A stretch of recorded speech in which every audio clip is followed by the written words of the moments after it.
Hey everybody, so I've been seeing a few games of Ame Slark running a very interesting Radiance build. So I do believe Slark got changed conceptually in 7.30 when they made his talents for Dark Pact much more early and obviously the cooldown. So I think what this has done has allowed him to keep up in farm a lot better than he used to by the talents, but also being able to spam the self damage from down from 50% to 30%. It just seems like he has a lot more ability to just push Q. What Ame's done is he's turned this into going Echo Saber Radiance. I thought he was only doing it against PL, but someone in my chat told me that he's been doing it a lot and gave me a bunch of replays. So we're just going to watch this one, but I think it's a really cool idea in order to make Slark work in games where he's not as ideal, or just in general. It might just be the build. A few moments later. I would have never thought the day I'd see a Radiant Slark, but apparently he's been spamming this. Banana slam jam.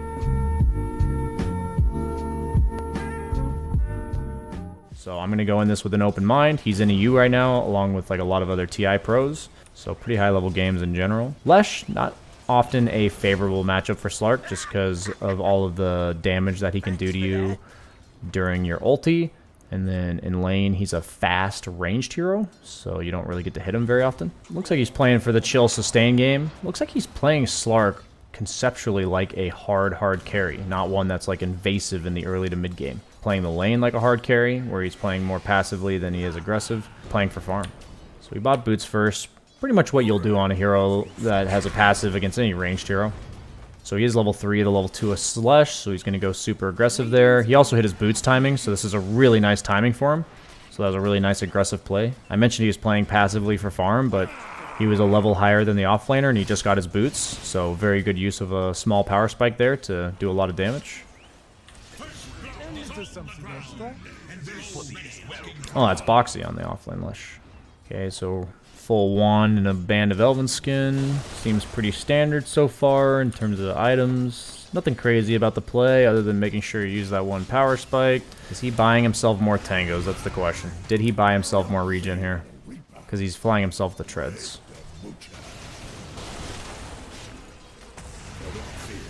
He did not buy himself more regen. I like the attempt. Didn't quite work out for him though. Seems like a lot of pro players are willing to go for these all-ins rather than buying more regen. It's kind of interesting.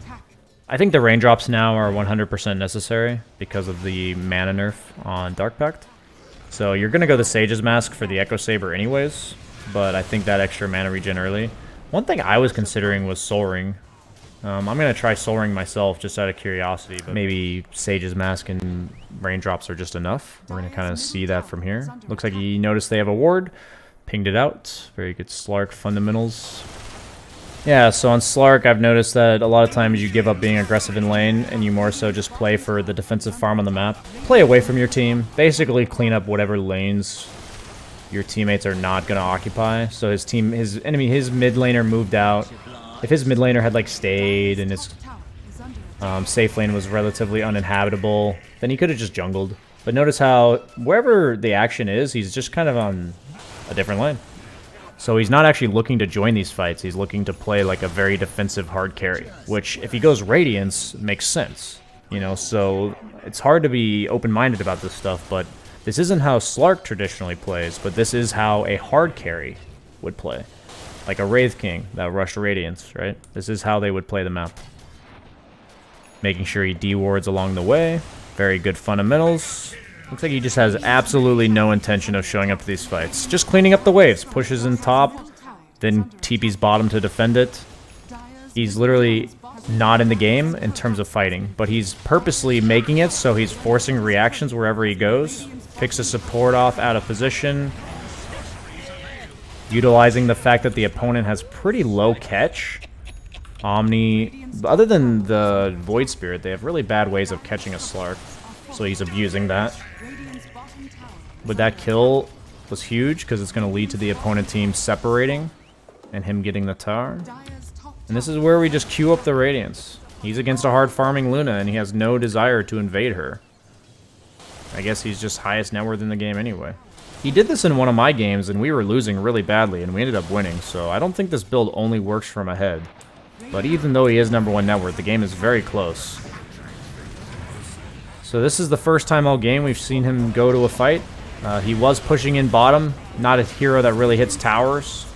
So it seemed pretty straightforward for him to connect to the fight. What I've noticed about Slark right now is that it feels really hard to sustain in the middle of the fight. It feels like you're very tanky because you go Echo Saber and he has a wand and raindrops. And what I've seen Ame do in all of his games is that he just soaks a shit ton of spells and then just disengages. And that's his contribution to the fights. So it's very interesting that he's reapproached Slark this way. Slark's always had two purposes. One of them is to soak spells. But this Radiance build seems to be all about that. You know, I mentioned in my Faceless Void guide that it's all about knowing whether you're building for Chrono or building for Time Walk and Time Lock. I feel like this version of Slark is building for the survivability portion of Slark rather than the Essence Shift aggressive part of Slark, because Slark's traditionally been all about how many stacks can he accrue. This one's playing for the fact that this hero's independent. This hero doesn't need to be babysat by his supports. He can solo push in waves. Looks like he always chooses the mana neutral item, by the way. Like, if there's an item that gives him mana, I've seen him have Keen Optic in his inventory. So Arcane Ring and Keen Optic seem like the ideal candidates, because you farm predominantly with Dark Pact. So notice how he stayed pressuring the tower until the camps respawned. 16-minute camps respawned. And he just goes back, farms a camp, goes back, farms the wave. Looks like he's hitting it just because he's not afraid he sees heroes mid. He's actually going to all in this. I feel like this is a mistake when he stayed this long. But he gets away with it with some sick jukes. I wouldn't have done that myself, so it's hard to say if that was necessarily correct. It ended up working out, but like if he had gotten stunned there and died, I feel like that would have been pretty rough one there. I feel like that was a greedy play to get the tower. But he is forcing so many reactions on the map just by Dark Pacting waves. And now he's got a Radiance, and the game already looks pretty over, and he's rushed a greedy item. So yeah, the way he builds is that he just plays for the long fights. He goes either BKB Ags or Ags BKB. And the whole purpose of all of these items is to extend the fight. That's all it is. Pick and choose fights, disengage, re-engage. The same idea as really any Radiance hero, right? The idea of Wraith King is the fights go on long, you kind of get kited. Notice how he barely hits anybody. He has 4 Essence Shift stacks. They're winning the game pretty heavily. 4 permanent stacks. Gets caught out there. Almost escaped again. If that Void Spirit nuke wasn't quite enough, he would have lived. So it looks like he was just a bit overconfident. He wasn't as tanky as he thought he was. Maybe I think this was, I'm going to go Ags, and then he died. Okay, I got to go BKB. Pretty classic there. But look how he just constantly plays away from his team. He's really playing this like a hard carry. I would emphasize that. He's just playing like a hard carry where he farms away from his team and then connects. This game's clearly not the best example just because his team was kind of owning without him. But I think his impact on the map was certainly there. Those couple of fights he forced early, and his constant lane pressure has been palpable. You can kind of just always see that he's running at people. Notice how he's like running at people while he's farming. And he just doesn't give a shit about showing up to these fights. Okay, so he's willing to show up to that fight, but he doesn't have a BKB yet, so he's chilling. I feel like Ame's patience is like the best I've seen ever. And he always chooses the mana regen items. So he just doesn't care about right-clicking people. He actually just doesn't care. He's just running around the fight and then dies. Didn't expect the Leshrac stun out of nowhere, I guess, huh? Okay. Well, every Slark has his moments. I could try to come up with some convoluted bullshit reason why he did all that, but I think he just didn't. He was trying. He's trying to hold his ult as long as possible and got stunned by Lesh. Now he's got to mute all of his teammates. Very classic. So suddenly the game's gotten a little bit interesting because he kind of botched the timing. I thought this was going to be much more of a stomp after what I saw. What a great replay review if Ame's just up by AK, goes Radiance, and then loses. That'd be such a good submission for YouTube.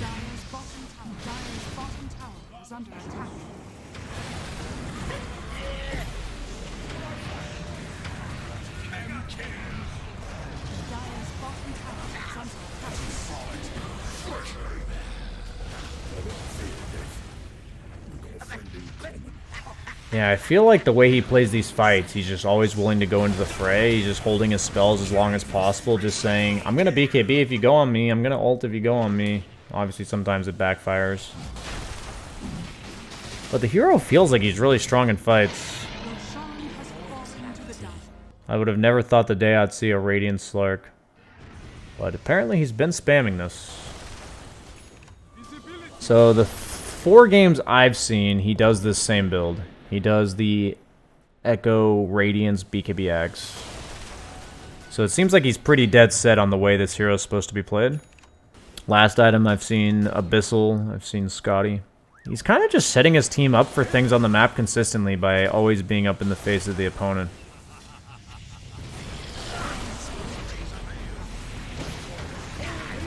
Notice how he's like pretty much always going in first. This build seems 100% about soaking spells. That's what I'm seeing.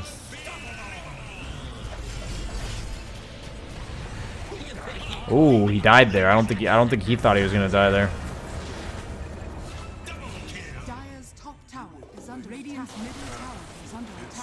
Yeah, it's so hard to catch him. Are they gonna catch him? I don't think so. Yeah, he's out.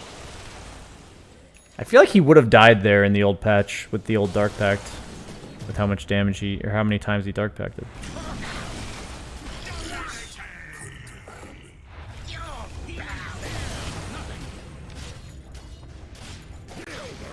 Look how patient he is with his spells. So patient. Just so patient.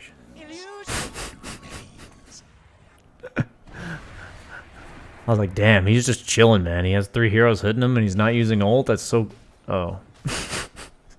I must say, I think he's pushing his limits really hard. And if you guys want to learn from this, I would say that you can't just willy-nilly throw out your spells. You do have to play it on the edge. Obviously, that edge is not supposed to be dying, but... I think there's actually something to learn from that. Yeah, I enjoyed this. I'm going to try this build, 100%. I'm doing the Echo Saber Radiance build. I can see what he's going for, the way he plays the map. Accelerates your farm. Turns you into a team fight menace because you do a lot of AoE spread damage. Much less about the Essence Shift. What talent did he take? He took the... I mean, at level 20. He took the Agility. Wait, is his level 25 Pounce Leash now? No. Is that a bug? Probably took the Essence Shift duration. What's going on here? This is just a bug? Yeah, I think the Radiance is a really cool idea. He's been going Radiance every single game, so I wouldn't look into the opponent team's heroes too much, because he's been doing it every game.